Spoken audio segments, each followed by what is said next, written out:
ایک دن اسلامیات کی کلاس میں استاد صاحب نے شاگردوں سے سوال کیا کہ کون سے لوگ نماز نہیں پڑھتے؟ ایک شاگرد نے جواب دیا کہ سر، جو لوگ مر جاتے ہیں در حقیقت وہ نماز نہیں پڑھتے۔ دوسرے شاگرد نے جواب دیا کہ سر، جن لوگوں کو نماز پڑھنا نہیں آتی در حقیقت وہ نماز نہیں پڑھتے۔ تیسرے شاگرد نے عرض کی کہ سر، جو لوگ مسلمان نہیں ہوتے وہ نماز نہیں پڑھتے۔ اور چوتھے شاگرد نے نہایت معقول جواب دیا کہ جو کافر ہوتے ہیں سر وہ نماز نہیں پڑھتے۔ اسی ترتیب سے پانچویں شاگرد نے جواب دیا کہ سر، جو لوگ اللہ تعالیٰ سے نہیں ڈرتے وہ نماز نہیں پڑھتے۔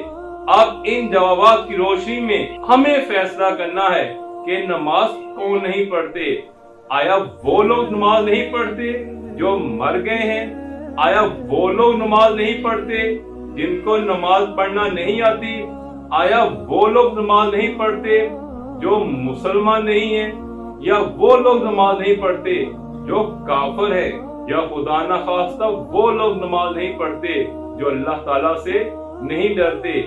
ہمیں یاد رکھنا چاہیے الصلاۃ عماد الدین، نماز دین کا ستون ہے۔